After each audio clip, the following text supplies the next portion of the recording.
This video is for paramotor pilots who already have experience in fixing their engine. I'll just show you a couple of things that I found while playing with this engine. Last year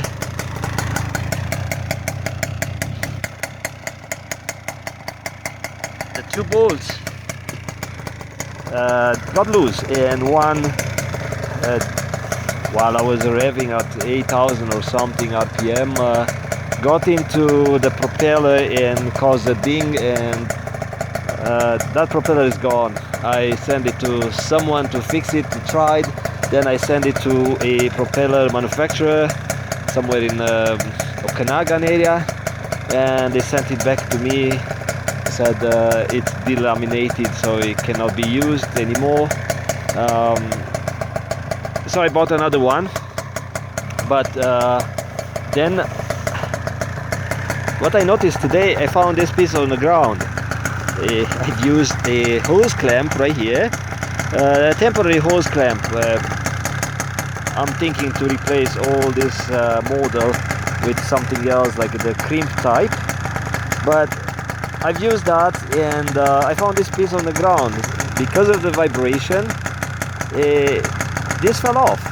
Maybe it was weak right here, maybe, I'm not sure.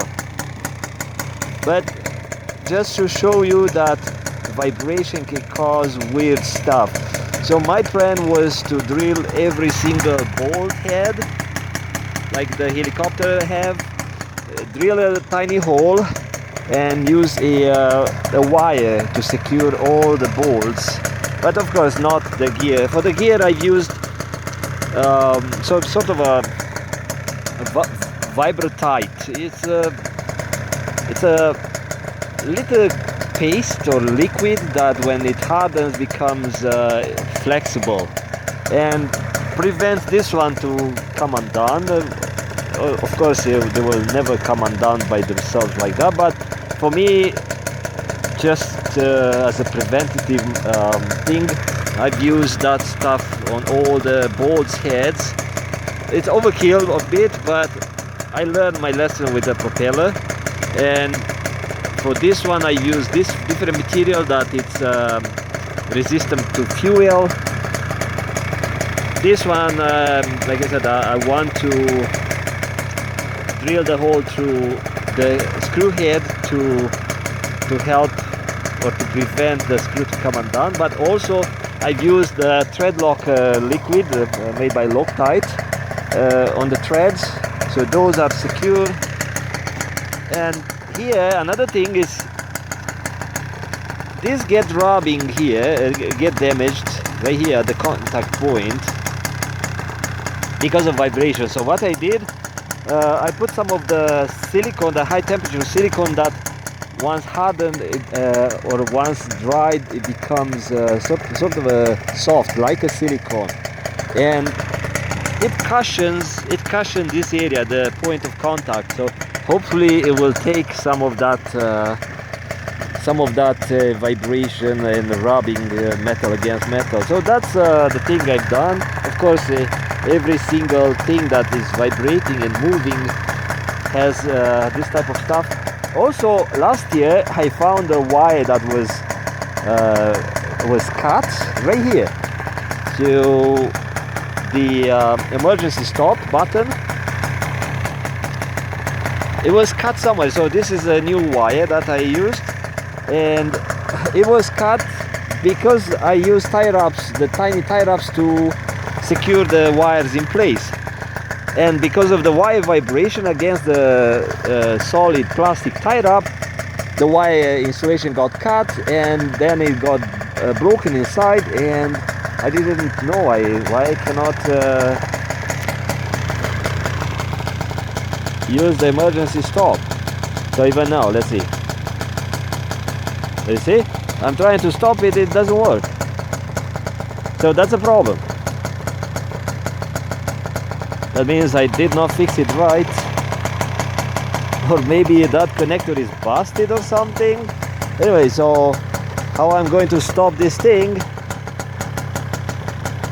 if it doesn't stop? I have the choke, but for me it's difficult if I'm using this thing. It's difficult for me to pull the choke, but I have this one accessible to my right hand, and it will still go for a couple of seconds until it runs out. See, now it goes high.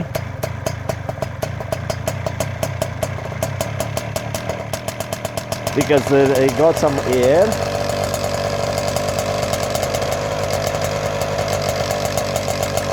And now it runs lean and is gone.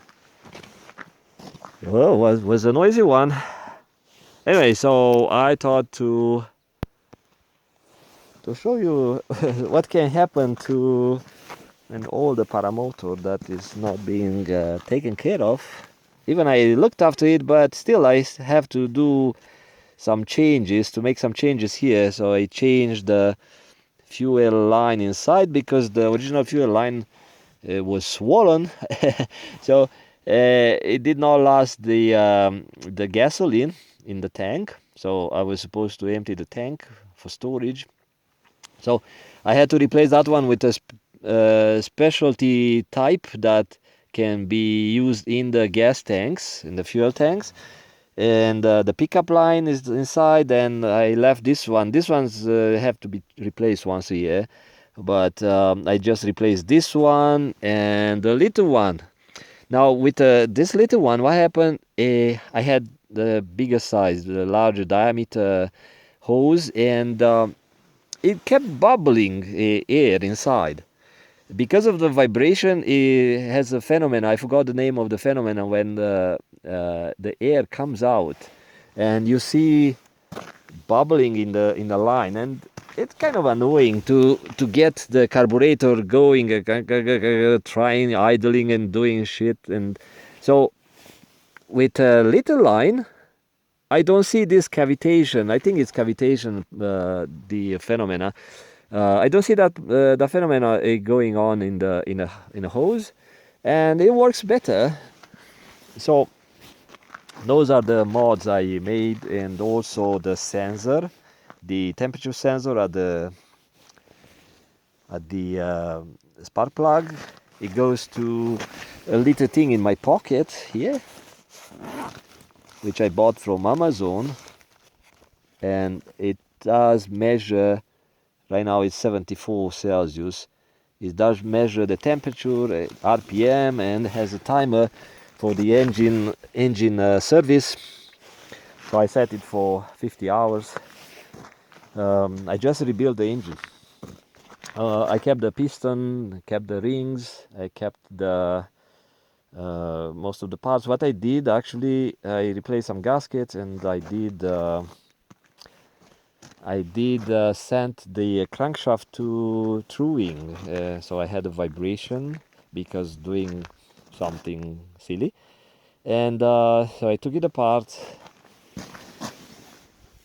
I took these two halves in apart, pulled the crankshaft, the crankshaft out, and then they did it for me. It took like over a month, but I had to wait like 2 months till they had someone to do it, and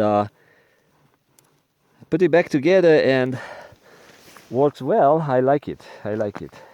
So talk to you later. I thought to let you know about some safety stuff, like don't leave wires hanging out, wires, and have a checklist. That's important, and I'm going to have one because I have one but it's mental, and I have to have one, and in the checklist I need to have this button checked because it seems that it doesn't work for some reason. Yeah, good thing that I checked it now. So talk to you later. Bye bye.